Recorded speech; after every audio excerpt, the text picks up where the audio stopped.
Numa versão bastante reveladora do experimento, o solicitante parava pedestres e apontava para um homem de pé ao lado de um parquímetro a 15 metros de distância. Ora trajado normalmente, ora como guarda de segurança, dizia sempre a mesma coisa ao pedestre. Está vendo aquele sujeito ali junto ao parquímetro? Ficou estacionado tempo demais, mas está sem trocado. Dê a ele 10 setes. O solicitante então dobrava uma esquina e se afastava, de modo que, quando o pedestre chegava ao parquímetro, ele não podia mais ser visto. O poder de seu uniforme perdurava mesmo depois de ter ido embora. Quase todos os pedestres cumpriram sua instrução quando ele trajava a roupa de guarda, mas menos da metade o fez quando se vestia normalmente. 6. É interessante observar que, mais tarde, Bickman constatou que estudantes universitários adivinharam com bastante precisão a porcentagem de anuência no experimento quando o solicitante vestia roupas normais, 50%, em comparação com uma porcentagem real de 42%. Porém, subestimaram essa porcentagem quando o solicitante estava uniformizado, 63%, em comparação com uma porcentagem real de 92%, Bickman, 1974. Outro tipo de traje que tradicionalmente indica uma posição de autoridade em nossa cultura é o terno elegante do homem de negócios. Ele também consegue evocar uma forma reveladora de deferência por parte de estranhos. Num estudo conduzido no Texas, por exemplo, pesquisadores fizeram com que um homem de 31 anos violasse a lei atravessando a rua com sinal fechado em diversas ocasiões. Em metade dos casos, trajava um terno impecável e gravata. Nas outras vezes, vestia camisa de manga curta e calça larga. Os pesquisadores observaram a distância e contaram quantos pedestres que estavam esperando na esquina seguiram o homem. O número dos que foram atrás do sujeito de terno foi 3,5 vezes maior. Lefkowitz, Blake Moulton, 1955. Vale a pena notar que os dois tipos de trajes de autoridade cuja influência foi mostrada nesses estudos, o uniforme de guarda e o terno de homem de negócios, são habilmente combinados por vigaristas numa fraude conhecida como o golpe do fiscal de banco. O alvo da fraude pode ser qualquer um, mas o preferido são pessoas idosas que moram sozinhas. O golpe começa quando um homem de terno aparece na porta de uma possível vítima. Tudo no traje do vigarista denota decoro e respeitabilidade. A camisa branca está engomada, os sapatos pretos estão engraxados, seu terno não é moderno, mas clássico, tecido pesado e substancial, mesmo no verão, e em tons discretos, azul marinho, cinza escuro, preto. Ele explica suas vítimas potenciais, talvez uma viúva que ele tenha seguido às escondidas do banco até em casa 1 ou 2 dias antes, que é um fiscal do banco que, ao auditar os livros contábeis, identificou algumas aparentes irregularidades. Ele acha que descobriu o culpado, um funcionário do banco que costuma adulterar os registros de transações em certas contas. Diz que a conta da viúva talvez seja uma delas, mas não pode ter certeza enquanto não obtiver provas concretas. Por isso, veio pedir sua cooperação. Ela poderia ajudar sacando seu dinheiro para que uma equipe de peritos e gerentes do banco possa rastrear o registro da transação ao passar pela mesa do suspeito?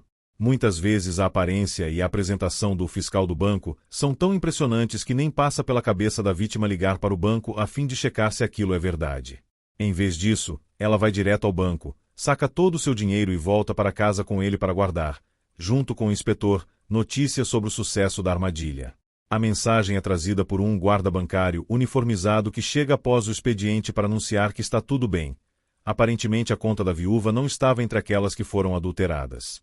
Aliviado, o fiscal agradece pela colaboração e, já que o banco agora está fechado, instrui o guarda a devolver o dinheiro da viúva ao cofre, para que esta não precise voltar lá no dia seguinte. Com sorrisos e apertos de mão, o guarda parte com a soma, enquanto o fiscal agradece por mais alguns minutos antes de sair também. Naturalmente, como a vítima acaba descobrindo, o guarda não é guarda coisa nenhuma, assim como o fiscal. Na verdade, são uma dupla de vigaristas que descobriram o poder de falsos uniformes para nos induzir ao consentimento automático diante de uma autoridade. Paramentos. Além de sua função nos uniformes, as roupas podem simbolizar um tipo de autoridade mais generalizada quando servem a propósitos ornamentais. Trajes estilosos e caros trazem uma aura de status e posição, e o mesmo acontece com paramentos semelhantes, como joias e carros. Este último símbolo de status é particularmente interessante nos Estados Unidos, onde o caso de amor dos americanos com o automóvel lhe concede uma importância incomum. De acordo com as descobertas de um estudo realizado na área da Baía de São Francisco, motoristas de carros sofisticados recebem um tipo especial de deferência. Os pesquisadores constataram que, quando um carro novo e luxuoso continuava parado mesmo depois que o sinal abria, quem vinha atrás demorava mais tempo para buzinar do que quando o carro na frente era um modelo mais antigo e popular. Os motoristas tinham pouca paciência com o motorista do carro popular. Quase todos tocavam a buzina e a maioria o fez mais de uma vez. 2 simplesmente avançaram no para-choque traseiro do carro da frente. Mas a aura do automóvel sofisticado foi tão intimidadora que 50% dos motoristas esperaram respeitosamente atrás dele, sem tocar suas buzinas, até que resolvesse andar, do Obi Gross, 1968. Mais tarde, os pesquisadores perguntaram a estudantes universitários o que teriam feito nessas situações. Em comparação com as descobertas reais do experimento, os estudantes subestimaram o tempo que levariam até buzinar para o carro de luxo. Os estudantes homens foram especialmente imprecisos, achando que buzinariam mais rápido para o motorista do carro de luxo do que para o do carro econômico. Claro que o próprio estudo mostrou o oposto. Observe a semelhança desse padrão com várias outras investigações sobre as pressões da autoridade. Como na pesquisa de Milgram, no estudo dos enfermeiros do Hospital do Meio Oeste e no experimento do uniforme de guarda de segurança, as pessoas foram incapazes de prever corretamente como elas ou outras reagiriam à influência da autoridade. Em cada caso, o efeito daquela influência foi totalmente subestimado. Essa propriedade da posição de autoridade pode explicar grande parte de seu sucesso como um dispositivo de persuasão. Além de se impor, ela atua de forma inesperada. Defesa. Uma tática defensiva que podemos usar contra a posição de autoridade é remover o elemento surpresa.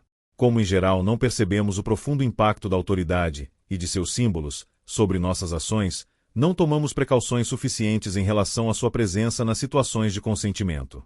Uma forma fundamental de defesa contra esse problema, porém, é uma consciência maior do poder da autoridade. Quando essa consciência se soma ao reconhecimento da facilidade com que os símbolos da autoridade podem ser falsificados, o benefício é uma abordagem apropriadamente cautelosa a situações envolvendo tentativas de influência da autoridade. Parece simples, certo? E em certo sentido é. Uma compreensão melhor do funcionamento da influência da autoridade deve nos ajudar a resistir. No entanto, existe um complicador perverso, que é familiar e inerente a todas as armas de influência. Não convém resistir totalmente, ou mesmo na maior parte do tempo, à autoridade. Na maioria das vezes, as figuras de autoridade entendem do que estão falando. Médicos, juízes, altos executivos, legisladores e pessoas semelhantes normalmente atingiram suas posições graças a conhecimentos e julgamentos superiores. Assim, quase sempre, suas diretrizes constituem excelentes conselhos. As autoridades, portanto, costumam ser especialistas. Aliás, uma definição de autoridade no dicionário é especialista. Na maioria dos casos, seria tolo tentar substituir os julgamentos de um expert, de uma autoridade, por nossos julgamentos menos abalizados. Ao mesmo tempo, vimos em cenários que vão de esquinas de rua a hospitais que seria insensato confiar nas instruções da autoridade de forma generalizada. O segredo está em saber reconhecer sem muito esforço ou vigilância quando as instruções da autoridade devem ou não ser seguidas. Autoridade abalizada. Para descobrir quando as instruções da autoridade devem ou não ser seguidas, podemos nos fazer 2 perguntas diante do que parece a tentativa de influência de uma figura de autoridade. Primeira, esta autoridade é mesmo um especialista? Essa questão concentra nossa atenção em 2 informações cruciais: as credenciais da autoridade e a pertinência dessas credenciais ao tema em pauta. Ao nos voltarmos dessa forma simples às provas da posição de autoridade, podemos evitar as principais armadilhas da deferência automática. Vejamos alguns exemplos. Examinemos sob essa luz o comercial bem-sucedido de Robert Young do Café Sanka. Se em vez de reagirem à sua associação com o personagem da TV Dr. Marcus Welby, as pessoas tivessem se concentrado na posição real de Young como uma autoridade, estou certo de que o comercial não teria tido uma carreira tão longa e lucrativa. Obviamente, Robert Young não possuía treinamento ou conhecimentos médicos. Todos sabemos disso. O que possuía, porém, era um título de doutor. Ora, tratava-se claramente de um título vazio, associado a ele em nossa mente por sua atuação no seriado. Todos sabemos disso, mas não é fascinante como, na modalidade cliques, o que é óbvio em geral só importa quando prestamos uma atenção especial a ele. Por isso a pergunta "esta autoridade é mesmo um especialista?" pode ser tão valiosa. Ela volta nossa atenção para o óbvio. Desvia-nos com facilidade de um foco em símbolos possivelmente sem sentido para uma consideração das credenciais de autoridade genuínas. Além disso, a pergunta nos força a distinguir entre autoridades relevantes e irrelevantes. É fácil passar por cima dessa distinção quando a pressão da autoridade se combina com a correria da vida moderna. Os pedestres do Texas que enfrentaram o trânsito atrás do imprudente de terno são bons exemplos. Ainda que o homem fosse a autoridade em negócio sugerida por suas roupas, dificilmente seria mais especialista em atravessar ruas do que quem o seguiu. Mesmo assim, as pessoas seguiram o executivo, como se seu rótulo de autoridade sobrepujasse a diferença vital entre formas relevantes e irrelevantes. Caso se dessem ao trabalho de perguntar a si mesmas se ele representava um verdadeiro perito na situação, alguém cujas ações indicassem conhecimentos superiores, acho que o resultado teria sido bem diferente. O mesmo processo se aplica a Robert Young, um homem pleno de conhecimentos. Ele trilhou uma longa carreira com muitas realizações numa profissão difícil. Mas suas habilidades e seus conhecimentos eram de atuação, não de medicina. Quando, ao vermos seu famoso comercial de café, nos concentramos em suas verdadeiras credenciais, percebemos rapidamente que não devemos acreditar nele mais do que em qualquer outro ator de sucesso que alegue que Sanka é saudável. Sinceridade dissimulada. Vamos supor que estamos diante de uma autoridade que reconhecemos como um verdadeiro expert. Antes de nos submetermos à sua influência, devemos formular uma segunda pergunta simples. Temos certeza de que o especialista é honesto? Autoridades, mesmo as mais bem informadas, podem não apresentar suas informações honestamente. Portanto, precisamos avaliar sua confiabilidade na situação. E quase sempre o fazemos. Nós nos deixamos induzir mais por especialistas que parecem imparciais do que por aqueles que têm algo a ganhar nos convencendo. Eagle, Wood Chaikin, 1978. Pesquisas mostraram que isso ocorre no mundo inteiro. M. Segnizivari, 1980.